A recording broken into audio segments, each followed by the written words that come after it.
Okay, we're going to try something different this time, and hopefully this works out.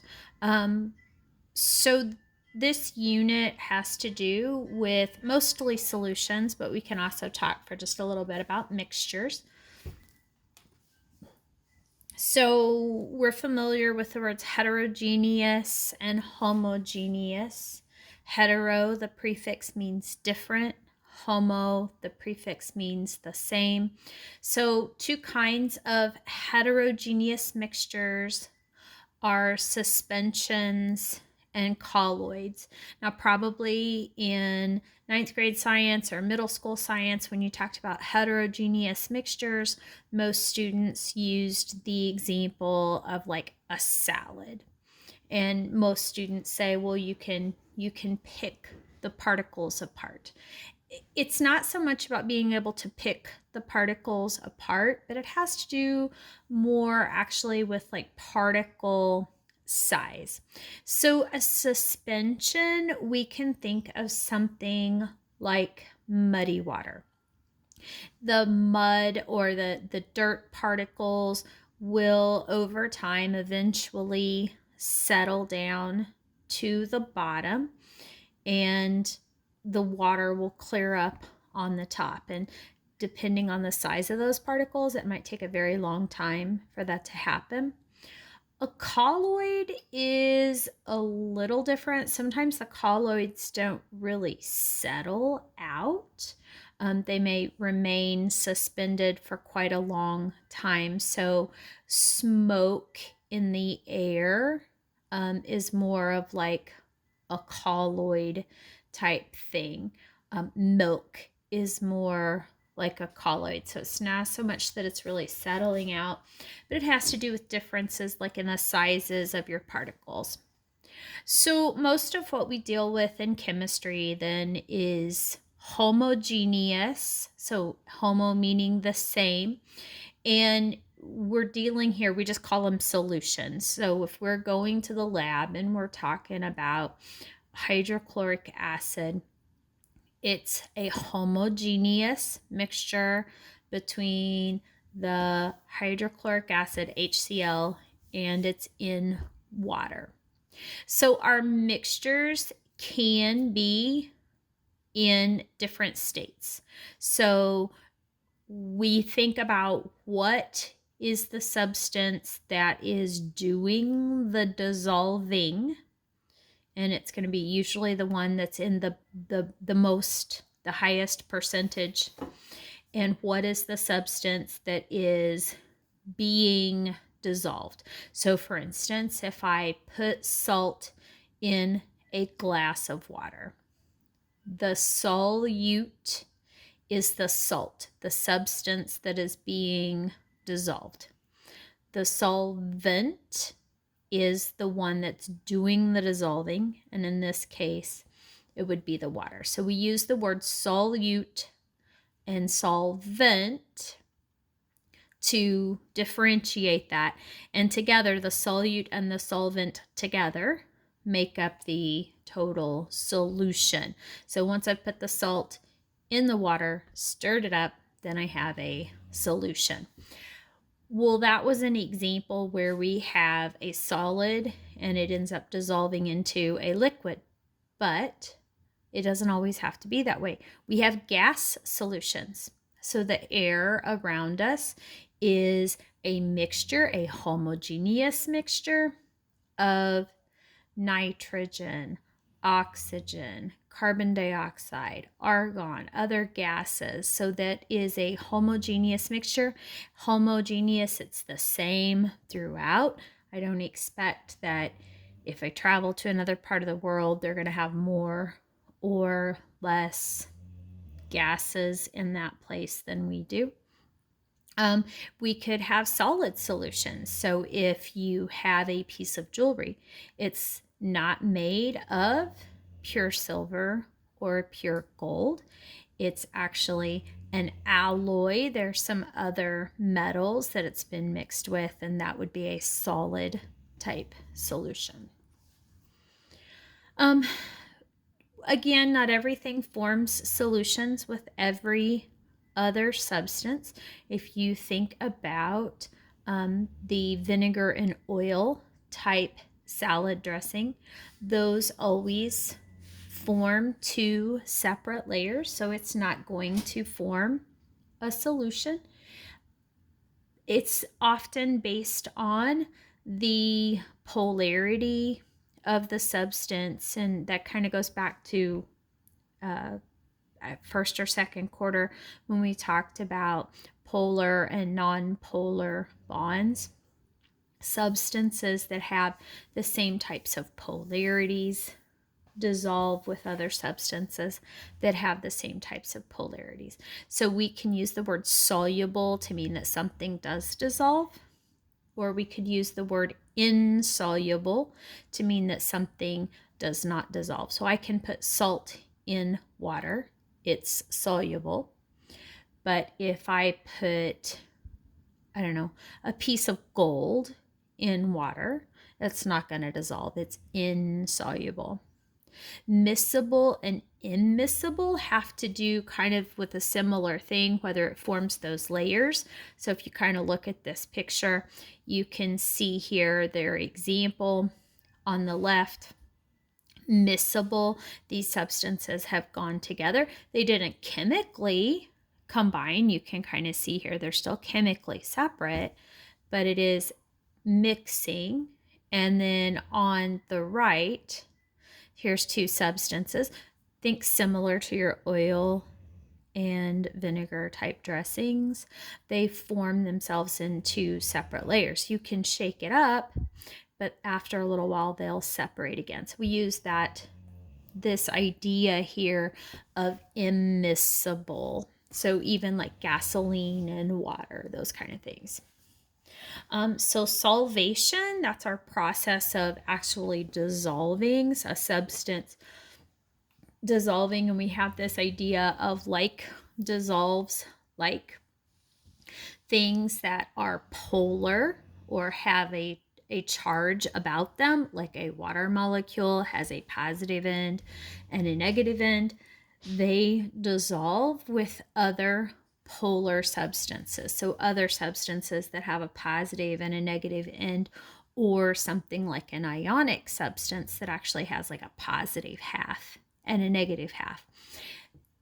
The same idea with nonpolar. Nonpolar meaning there is no charges. So nonpolar things like to dissolve other nonpolar things. So automatically you should know about oil. We know water is polar. So oil that does not dissolve with water must be nonpolar. So this is why certain things have to be like paints and things have to sometimes be cleaned up with special stuff. Like if you have to use mineral spirits to clean up certain types of paints and stuff, that's why. It has to do with the polarity. The dissolving process, that solvation process, occurs actually right at the surface of the molecule. And this animation, there's two that I have linked to. Actually, we're just going to watch the one, and I think it's a little better if it'll go.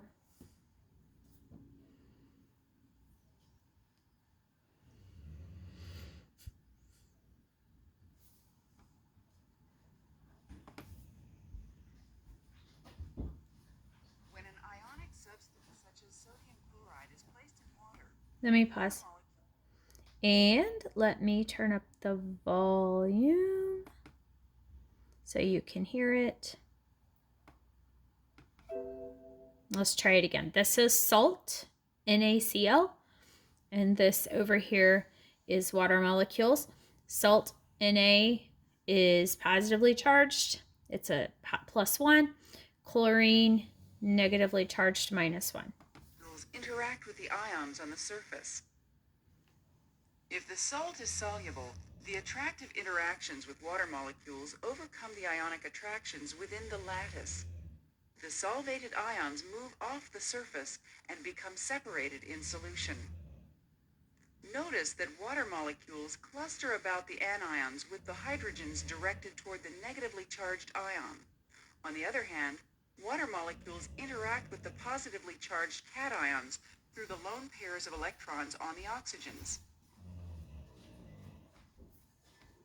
Okay, so that dissolving process can only happen at the surface of the compound, and it's basically the water molecules, at least in this example, have to surround each part and move it away.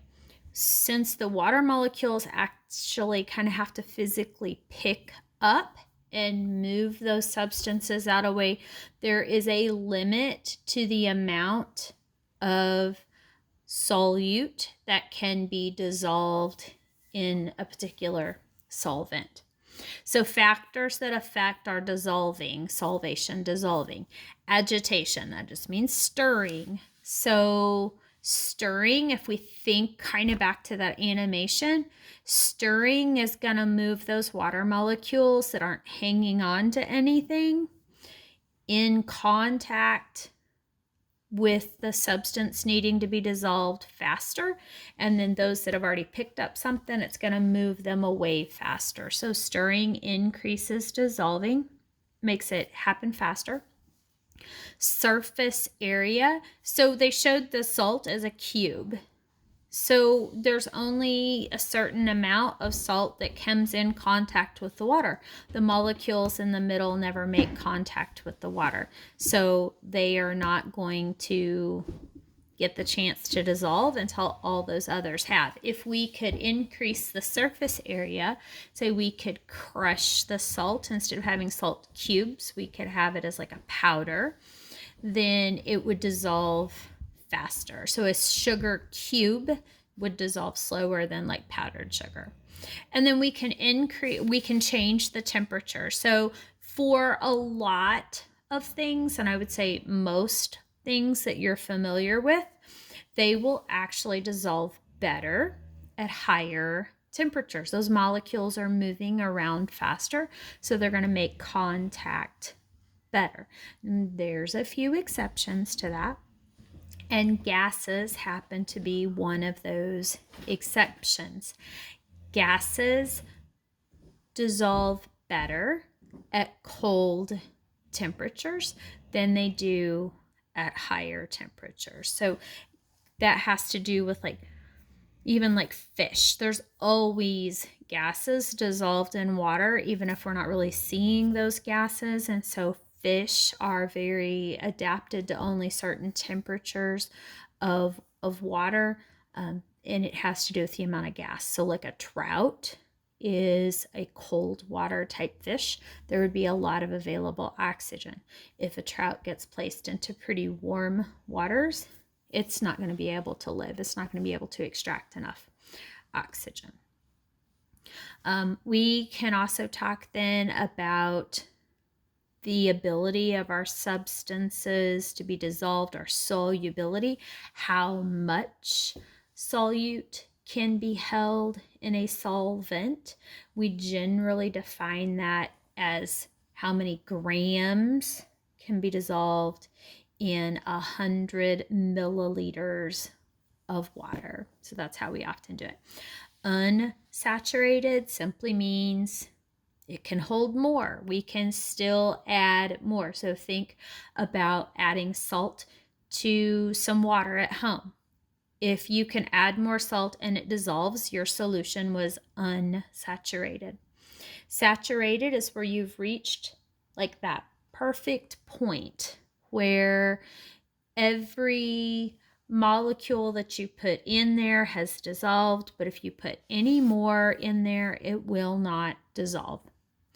Supersaturated is kind of weird. Supersaturated means that your solution is holding more of the solute than it should be able to at that temperature. So that's kind of an odd situation.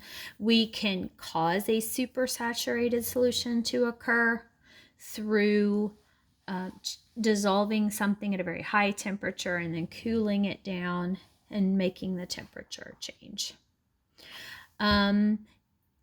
Concentration.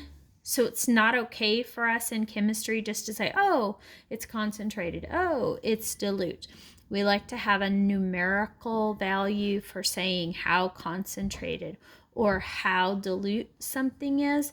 So we have multiple ways of expressing exactly how concentrated or exactly how dilute that is. And we're actually not going to do those calculations since we're at home learning right now.